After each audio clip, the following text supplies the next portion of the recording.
Hello everyone, आज की हमारी वीडियो होने वाली है complete physiology of respiratory system. इसमें हम 10 मार्क के वो पॉइंट्स डिस्कस करेंगे जो मेनली एग्जाम में पूछे जाते हैं और फ्लो चार्ट की हेल्प से आपको कैसे पेपर रिप्रेजेंट करना है। सबसे पहले we have to start with respiratory system definition. Respiratory system होता क्या है? एक ऐसा सिस्टम जो हमारी बॉडी के अंदर रेस्पिरेशन को कंट्रोल करता है। Means the system is the organ system which is responsible for breathing and the gases exchange in our body and in which we takes O2। O2 का इनहेल होता है और O2 का क्या होता है? हमारे पास एक्सहेलेशन होता है। इसके अंदर हमारे पास दो प्रोसेसेस आती हैं। One is your inspiration which is your active process, means इसमें एटीपी का यूज होगा। Expiration is your passive process जिसमें एटीपी का कोई यूज नहीं होगा। ये थी definition. Next we have the functional anatomy. Functional anatomy मतलब कि कौन कौन से ट्रैक्ट एंड कौन कौन से पाथवेज इसके अंदर यूज हो रहे हैं। We have the upper respiratory tract and the lower respiratory tract. Upper respiratory tract मतलब आपके नोस्ट्रिल, एक्सटर्नल नोस्ट्रिल से लेके आपके लैरिंक्स तक का part is your upper respiratory tract and your lower respiratory tract is your trachea to alveoli. Next we have the functionally we have two parts जो इसका functioning में हेल्प करते हैं। दो पार्ट कौन कौन से होते हैं? एक तो होता है हमारे पास कंडक्टिव पोर्शन। कंडक्टिंग पोर्शन मतलब जो एयर को कंडक्ट कर रहा है, कहां से? नोज से ब्रोंक्यूल्स तक। Okay, next we have the respiratory portion जहां पे एक्चुअल रेस्पिरेशन हो रहा है। एक्चुअल रेस्पिरेशन हमारे पास कहां होता है? एल्विलाई के अंदर। Respiratory bronchioles, alveolar ducts, alveoli sacs and the we have the alveoli. Okay, next we have the alveoli. Alveoli होता क्या है? Alveoli is the main site of your gases exchange. We have two type of alveoli, alveoli 1 and the alveoli 2। Alveoli 1 जो हमारे पास squamous epithelium की बनी होती है and alveoli 2 is your cuboidal epithelium. Alveoli 1 सबसे पहले आपने क्या पढ़ा था? जब आपने टिश्यू पढ़ा था तब स्क्वामस, उसके बाद में कौन आता है? क्यूबॉइडल। तो 1 के अंदर we have the squamous and 2 we have the cuboidal. Cuboidal के अंदर मतलब कि क्यूबॉइडल कहां प्रेजेंट होता है? जहाँ पे डक्ट्स और ग्लैंड्स प्रेजेंट होते हैं। तो इसके अंदर भी एक ग्लैंड है जो कि जो सिक्रीट करती है लेसिथिन को, which secretes the surfactant lecithin. We have the respiratory membranes. Membranes हमारे पास दो होती हैं, एक तो एल्वियुलर मेम्ब्रेन और एक capillary membrane. Alveolar membrane and the capillary membrane. Respiratory membrane is consist of 4 types, basically 4 parts होते हैं इसके। टाइप 1 टाइप 2 एल्विलाई हमारी, उसके बाद में आती है epithelial basement membrane and the उसके देखो सबसे पहले आएगी एल्विलाई। एल्विलाई के बाद में सबसे पहले आपके पास कौन आएगा? एल्विलाई। एल्विलाई के नीचे कौन प्रेजेंट होगी? इसकी एपिथेलियम की बेसमेंट मेम्ब्रेन। उसके नीचे कौन प्रेजेंट है? हमारे पास ये ब्लड कैपिलरीज प्रेजेंट है। सो ब्लड कैपिलरीज और कैपिलरीज के अंदर हमारे पास कौन प्रेजेंट है? हमारे पास एंडोथेलियल सेल्स प्रेजेंट है। तो 4 चीजें आपको याद हुई, एल्विलाई, उसकी basement membrane, then we have the capillary की बेसमेंट मेम्ब्रेन और उनकी epithelial. Okay, next we have the ventilation. Ventilation में 5 मार्क में आपसे पूछा जा सकता है। तो वेंटिलेशन क्या होता है? Inhalation and exhalation of air. Inhale करना, एयर को एक्सहेल करना between the atmosphere and the alveoli of lung. Atmosphere और एल्विलाई के बीच का जो एक्सचेंज है वो क्या होता है? वेंटिलेशन। वेंटिलेशन आप रूम से क्या लगाते हो? वेंटिलेशन के लिए आप रूम में क्या लगाते हो? हमारे विंडोज यूज होती हैं। सो वेंटिलेशन इज बेसिकली वही आपके प्रैक्टिकल फिनोमेना से रिलेट करता है आपकी बॉडी के साथ में। वेंटिलेशन के अंदर हमारे पास 2 चीजें आती है, we have the pulmonary and the alveolar. Pulmonary ventilation के अंदर क्या होता है कि एयर जो होती है हमारे अंदर मूव करती है और आउट मूव करती है पर मिनट के हिसाब से। सो वो रेस्पिरेटरी रेट काउंट करते हैं। We have the 12 beats per minute. Okay, and this will create their tidal volume also. Okay, next we have the alveolar. alveolar के अंदर क्या होता है कि amount of air utilized in the alveoli per minute. Pulmonary के अंदर क्या हुआ? बेसिकली जितनी एयर मूव करी पर मिनट के अंदर, और एल्वेलाई में वहां पे जितनी यूटिलाइज हुई, क्योंकि एल्वेलाई तो actual site of gases exchange है ना, वहां पे तो यूटिलाइजेशन होगा, ब्लड के पास भी एयर को पहुंचाया जाएगा O2 को। सो वी हैव द, इसको कैसे निकालते हैं? Tidal volume minus the dead space volume, that is your dead space volume is 150 ml। MCQ की काफी इंपॉर्टेंट क्वेश्चन है, याद रखना। 500 ml minus we have the 150 ml into your respiratory rate which is your 12। So ये हमारे पास क्या आती है? एल्वियुलर वेंटिलेशन कितना होता है हमारे पास? 4200 ml पर मिनट। मैकेनिज्म ऑफ रेस्पिरेशन काफी ज्यादा इंपॉर्टेंट क्वेश्चन है, 10 मार्क में पूछा ही जाता है। देखो, मैकेनिज्म ऑफ रेस्पिरेशन में हमारे पास 2 स्टेप्स आते हैं। फ्लो चार्ट के बेसिस पे बताया मैंने आपको, ऐसे ही एग्जाम में रिप्रेजेंट करना है, काफी ज्यादा इंप्रेसिव होता है और मार्क्स भी काफी अच्छे मिलते हैं। 2 मैकेनिज्म कौन कौन से होते हैं? एक होता है हमारे पास इनहेलेशन, एक्सहेलेशन। सारा बेसिक है जो आप नीट में पहले पढ़ के आ चुके हो। जो हमने इनहेलेशन, इंस्पिरेशन की बात करी विच is your active process and expiration is your passive process, exhalation. So active process में आपको पता है कि क्या होता है कि डायफ्राम कॉन्ट्रैक्ट होता है। आपने इनहेल किया, देखो आप करके भी देख सकते हो, आपने इनहेल किया, डायफ्राम का क्या होगा? कॉन्ट्रैक्शन। उसके साथ में क्या होगा कि एक्सटर्नल इंटरकोस्टल मसल्स थी उनका भी क्या होगा हमारे पास? कॉन्ट्रैक्शन। ये बात कर रहे हैं हम नॉर्मल, ओके, फोर्स्ड की बात नहीं हो रही, यहाँ पे फोर्स भी बताया जाएगा। फिर क्या होता है कि जैसे आप रेस्पायर करोगे, देखो आपकी लिप्स क्या है कि वो आउटवर्ड या फिर अपवर्ड मूव करेंगी, ओके, फिर अपवर्ड और आउटवर्ड मूव करेंगे तो आपकी थोरेसिक कैविटी की वॉल्यूम क्या होगी, इंक्रीज होगी, और वॉल्यूम इंक्रीज होगा। वॉल्यूम प्रेशर के क्या होता है, रिवर्स में, मतलब रेसिप्रोकल होते हैं, एक दूसरे के ऑपोजिट चलते हैं, तो प्रेशर क्या होगा बेटा, डिक्रीज होगा। Next we have the air flow into the lungs. फिर क्या होगा, इसका रिजल्ट क्या होगा कि एयर फ्लो कर जाएगी हमारे लंग्स के अंदर। सी ये आप इमेज बना सकते हो, रफ डायग्राम्स बनाया करो, काफी इंप्रेसिव रहता है, एग्जामिनर को काफी अच्छा लगता है कि बच्चे ने प्रैक्टिस करी है डायग्राम्स की भी। Next we have the expiration. Expiration करने क्या होता है, पैसिव प्रोसेस होती है, इसमें जो उसका इंस्पिरेशन में जो ये हमारे स्टेप्स है उसका रिवर्स होता है। यहाँ पे डायफ्राम रिलैक्स होगा, रिलैक्स होगा। जब ये नॉर्मल रहता है तो ये कैसा रहता है हमारे पास, डोम शेप्ड या फिर flattened dome shaped, okay. So external intercostal muscle भी हमारी रिलैक्स होंगी, जो भी वहां पे कॉन्ट्रैक्शन होते हैं वहां पे रिलैक्सेशन में चले गए। वी हैव द रिब्स जो कि डाउनवर्ड और इनवर्ड मूव करेंगी, थोरेसिक वॉल्यूम कम होगा बट प्रेशर क्या होगा, इंक्रीज होगा। और इसी की वजह से क्या होगा कि अंदर प्रेशर इंक्रीज हो रहा है, एटमॉस्फेयर में प्रेशर कम है, तो इनवर्ड से आउटवर्ड की तरफ वॉल्यूम का, एयर का मूवमेंट होगा। ये रफ डायग्राम्स भी आप ड्रॉ कर सकते हो, okay. Next we have the forced. Forced क्या होता है, जब आप एक्सरसाइज करते हो फिर कोई भी हैवी लोड वाला वर्क करते हो तो आपको फोर्स्ड रेस्पिरेशन करना होता है। एग्जाम्स के टाइम पे भी आप फोर्स कर रहे होगे, चीजें याद नहीं हो रही, याद नहीं हो रही, याद नहीं हो रही, सब याद है आपको, आई नो। सबसे पहले we have the forced inspiration. Forced inspiration में we have the sternocleidomastoid, ये जो हमारी मसल होती है ये होती है। पेक्टोरलिस माइनर को आप लर्न कर सकते हो। साथ ही साथ फोर्स्ड एक्सपिरेशन में we have the internal intercostal muscles and the abdominal muscles. दोनों में लिखोगे तो भी कोई इश्यू वाली बात नहीं है, इतना याद नहीं रहता है, नॉर्मल चीजें पढ़ोगे काफी अच्छा स्कोर आ जाएगा आपका। We have the conclusion. Conclusion इसका क्या है कि volume and pressure change in the thoracic cavity. Volume और प्रेशर चेंज होगा तभी एयर का इनवर्ड और आउटवर्ड मूवमेंट होगा। Next we have the gases exchange, और वी हैव द एक्सचेंज और ट्रांसपोर्ट ऑफ द गैसेस, काफी इंपॉर्टेंट है, 10 मार्क का पॉइंट है, इसको भी अच्छे से पढ़ते हैं। सबसे पहले हमारे पास क्या होता है, एक्सटर्नल रेस्पिरेशन और इंटरनल रेस्पिरेशन। एक्सटर्नल में हमारे पास क्या होता है कि अकर इन द लंग्स, और इंटरनल में क्या होता है जो कि टिश्यू के अंदर अकर होता है। तो इसमें क्या होता है कि O2 diffuses from alveoli to blood and the CO2 diffuses from blood to alveoli. So high PO2 से लो PO2 ये मूव करता है। नेक्स्ट वी हैव, ये हमारा टिश्यूज के पास हो रहा है, तो O2 diffuses from blood to tissue and CO2 diffuses from tissue to blood. Impure तो CO2 कैरी कर रहे हैं, मतलब टिश्यू कैरी कर रहे हैं, तो ब्लड के पास भेजेंगे, प्योरिफिकेशन होकर वापस आ जाएगी। Means the high PO2 to low CO2 movement.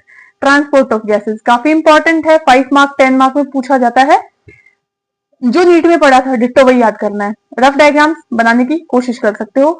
98% जो हमारा O2 है वो हीमोग्लोबिन के थ्रू कैरी होता है, Hb प्लस में O2 HbO2 के फॉर्म में, एंड 2% जो हमारा वो डिजोल्व प्लाज्मा के थ्रू होता है। 97 भी चलता है, वो भी लर्न कर सकते हो। ट्रांसपोर्ट ऑफ कार्बन डाइऑक्साइड कैसे होता है, बाइकार्बोनेट की फॉर्म में 70 to 75% का मूवमेंट होता है, and we have the 23% as the carbamino haemoglobin, MCQ में पूछा जाता है, और कुछ हमारा रेस्ट 7 to 8% हमारा प्लाज्मा के थ्रू मूव करता है। कंक्लूजन क्या होता है, exchange of gases occur due to diffusion based on the partial pressure gradient. Diffusion partial pressure gradient आपको क्लास में अच्छे से समझाया गया होगा। O2 and CO2 transport by the haemoglobin, plasma and your carbonate ions, bicarbonate ions. Neural coordination की अगर मैं बात करूं, न्यूरल कोऑर्डिनेशन भी 10 मार्क में पूछा जा सकता है। मैंने सारे 10 मार्क वाले पॉइंट्स इंक्लूड किए हैं, डायग्राम्स में इंक्लूड किया, फ्लो चार्ट में इंक्लूड किया है। ये वन शॉट आपके लिए काफी ज्यादा वैल्यूएबल और फायदेमंद होने वाला है। न्यूरल कंट्रोल हमारे पास कहाँ होता है, मेडुला में होता है, और हमारे पास कहाँ होता है, पोन्स के अंदर होता है। So we have the respiratory rhythm centre, उसके अंदर हमारे पास प्रेजेंट होता है DRG एंड VRG। DRG जो होता है वो क्या मेंटेन करता है, जो हमारी बॉडी की नॉर्मल ब्रीदिंग है, बेसिक ब्रीदिंग रेट जो होता है वो कौन मेंटेन करता है, we have the DRG and we have the VRG जो कि फोर्स्ड। VRG मतलब VIP आदमी है, जो भी ज्यादा हैवी काम होगा तभी आएगा, मतलब फोर्स्ड ब्रीदिंग में हेल्प करेगा। और न्यूमोटॉक्सिक सेंटर जो कि रेगुलेट करता है ब्रीदिंग रेट को और inhibit inspiration, okay. Apneustic center promote inspiration and prolong inspiratory passage, इतना मोर देन सफिशिएंट है। वी हैव मैंने डायग्राम्स भी बनाए हैं, ये इसकी लोकेशंस है, आप देख सकते हो। We have the medulla, medulla पे हमारे पास this is your DRG, this is your pons part, DRG VRG are the pons part, and we have the medulla, DRG and your ventral respiratory group, dorsal and ventral respiratory group are your DRG and VRG। Chemical control we have the located in medulla, that is your peripheral chemoreceptors. Peripheral chemoreceptors हमारे medulla के अंदर present होते हैं और in the aorta and the carotid arteries, तीन जगह present होते हैं. Central chemoreceptors peripheral कहाँ present है हमारे पास, aorta और वो carotid arteries के पास में, जो सेंट्रल वाले हमारे पास वो present है medulla के पास में. इसमें क्या होता है कि रिस्पॉन्स जो होता है किसको देते हैं, बेसिकली CO2 और H+ के लेवल को इंक्रीज डिक्रीज होने पे रिस्पॉन्ड करते हैं. कंक्लूजन आप देख सकते हो कि nervous control of the respiration is exerted by the respiratory centres. जो भी हमारे रेस्पिरेटरी सेंटर्स है मेडुला और पॉन्स में, वही सब इसको देखते हैं कि कितना रेस्पिरेशन करना है, फोर्स्ड करना है, फिर नॉर्मल करना है. Next we have the neural control. अब हम देखेंगे कि जो हमारा न्यूरल कंट्रोल है उसके अंदर डीआरजी वीआरजी कैसे काम करते हैं. So we have the respiratory centres in the brain stem, जो हमारा डोर्सल रेस्पिरेटरी ग्रुप है और वेंट्रल रेस्पिरेटरी ग्रुप है. मेडुला के अंदर हमारे पास डीआरजी प्रेजेंट होता है जो कि इंस्पिरेटरी सेंटर या फिर स्टिमुलेट इंस्पिरेशन को करता है, नॉर्मल जो हमारी ब्रीदिंग है उसको. वी हैव द वीआरजी जो कि एक्सपायरेटरी सेंटर होता है और स्टिमुलेट करता है फोर्सफुल एक्सहेलेशन को. We have the pons. Pons के अंदर हमारे पास दो सेंटर्स होते हैं, pneumotaxic center and the apneustic center. तो न्यूमोटॉक्सिक सेंटर जो होता है वो रेट को, ये एमसीक्यू बहुत बार पूछा जा चुका है कि रेट को कौन कंट्रोल करता है, वो हमारा होता है पोन्स के अंदर न्यूमोटॉक्सिक सेंटर. एंड एप्निस्टिक सेंटर मतलब जो प्रोलॉन्ग करता है इंस्पिरेशन के टाइम को, मतलब बढ़ाता है, वो हमारे पास कौन होता है, एप्निस्टिक सेंटर. केमिकल कंट्रोल के अंदर मैंने बताया था कि दो चीजों से सेंसिटिव होते हैं, CO2 और H+ से. पेरिफेरल कीमोरिसेप्टर्स हमने दो जगह याद किए थे, कैरोटिड और हमारे पास कहां प्रेजेंट है, आयोटिक के अंदर, जो कि स्टिमुलेट करते हैं रेस्पिरेशन के अंदर. Okay. Next we have the lung volume and the capacity. Lung volume और कैपेसिटी भी अपने आप में काफी इंपॉर्टेंट टॉपिक है. जो भी टॉपिक मैं आपको बता रही हूँ है वेटेज 40 मार्क्स का ही, लेकिन काफी वास्ट एंड काफी इंपॉर्टेंट है. Lung volume are the different volume जो कि लंग्स के अंदर प्रेजेंट रहती है डिफरेंट टाइम पे और डिफरेंट फेजेस पे. So lung capacity has combined. Capacities क्या होती है, दो या फिर तीन वॉल्यूम का combination. We have the capacity. किससे मेजर करते हैं, स्पाइरोमीटर से we have the measurements. So tidal volume क्या होती है, इंस्पिरेशन और expiration in normal breathing. Normal breathing में हमारे पास क्या होता है, टाइडल वॉल्यूम जो कि हमारे पास 500 ml होती है. इंस्पिरेटरी रिजर्व वॉल्यूम मतलब कि extra air inspired after normal. Normal के बाद में जो हमने एक्स्ट्रा एयर को इंस्पायर किया, that is your 25 to 3000 ml. Expiratory reserve volume क्या होती है, इंस्पिरेटरी का उल्टा, that is your extra air expired after normal expiration, that is your 1000 to 1100. Residual volume जो हमेशा हमारे लंग्स के अंदर प्रेजेंट होती है, 1100 to 1200 ml. Lung capacities we have the inspiratory capacity, that is your TV plus में IRV 3500 ml. Match the column भी आता है, इनका वन वर्ड भी आता है. और functional residual capacity we have the FRC ERV plus में RV 2300 ml. Vital capacity we have the, जहां पे हमारे पास रेजिडुअल वॉल्यूम नहीं होगी, बाकी सारी वॉल्यूम होंगे और टोटल में हमारे पास रेजिडुअल भी इंक्लूडेड रहेगी. आपने नीट में काफी अच्छे से पढ़ा है, इसलिए मैं इसको ज्यादा एक्सप्लेन नहीं कर रही हूँ. ये भी आपने डाटा काफी अच्छे से लर्न किया है. पार्शियल प्रेशर गैसेस का we have the partial pressure of the CO2 और O2 का आप लर्न करें, बात कोई जरूरी नहीं है. एटमॉस्फेयर के अंदर हमारे पास 0.3 mmHg होता है और O2 का 159.7 mmHg होता है. Alveoli we have the, alveoli के अंदर क्या होता है, CO2 कम होता है और फ्रेश एयर ज्यादा होता है, so 40 to 105. Okay. We have the expired air. Expired air के अंदर हमारे पास क्या होता है कि CO2 27 होता है और O2 जो होता है हमारा 120 होता है. Next we have the diffusion of O2. देखो, फ्रॉम एटमॉस्फेयर टू एल्वेलाई, इसके अंदर क्या होता है कि हमारे पास 159.7 था माइनस एल्वेलाई 105 वाला किया तो प्रेशर ग्रेडियंट बन गया. ग्रेडियंट क्या होता है कि मतलब कैसे थ्रू मूव करेगा, फ्रॉम मतलब हाई से लो मूव करता है तो ग्रेडियंट के थ्रू ही मूव करता है ना. तो we have the 54.7 mmHg. So the O2 is easily enters the alveoli. Okay. Next we have this diagram. NEET में काफी प्रैक्टिस किया है, काफी इंपॉर्टेंट है. इसके अंदर हमारे पास ये क्या प्रेजेंट है, पल्मोनरी हमारे पास आर्टरीज प्रेजेंट है ब्लू वाली, and these are red the pulmonary veins we have. So these are the capillaries. These are the capillaries. This is your alveolar membrane and respiratory membrane. This is, and इसके बीच में fluid हमारे pass filter, that is your lecithin.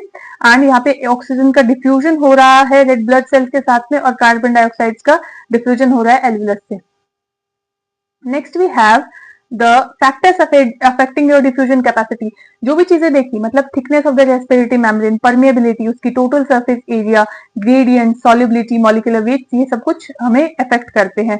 Okay. So next we have the partial pressure. Partial pressure क्या होता है, specific gas का pressure mixture के अंदर, that is your partial pressure. Partial क्या होता है, मतलब एक का रिस्पेक्ट में सबके। सो ट्रांसपोर्ट ऑफ गैसेस क्या होता है कि वीनस ब्लड जो है वो CO2 40% कंटेंट होता है, O2 जो होता है हमारे पास that is 19.3। So partial pressure is 100 of O2 and CO2 is 40। Venous blood के अंदर हमारे पास 52, 14, 40 एंड 46। ओके, ये प्रेशर्स आपने ऑलरेडी लर्न कर रखे हैं। Next we have the partial pressure of your O2 atrial, venous और टिश्यू के अंदर। We have the 100, 40, 40 and your 19% content in atrial. Atria के अंदर प्योर ब्लड है तो 19% कंटेंट ज्यादा रहेगा। वीनस के अंदर we have the 14। So diffusion of O2 blood to tissue जो होता है हमारा 5 ml पर 100 ml के होता है। ये आपने नीट में काफी अच्छे से याद किया होगा। 4 जो आंसर होता था हमारा वो होता था CO2 के लिए और 5 is your for O2। Okay, next we have the total O2 capacity, ये लर्न करें, that is your 20.1 ml of O2। तो ट्रांसपोर्ट ऑफ CO2 ये हमने लर्न कर रखे हैं, फिर से रिवाइज करते हैं। आर्टेरियल में we have the 40 and CO2 content is your 48, venous is your 46, tissue is your 46, क्योंकि दोनों के अंदर same amount of CO2 present होता है। इसका परसेंटेज हमारे पास होता है 52 और वो अमाउंट जो हमारा पर 100 ml के चलता है that is your 4 ml। Hypoxia 5 mark में या फिर 10 मार्क में पूछा जाता है।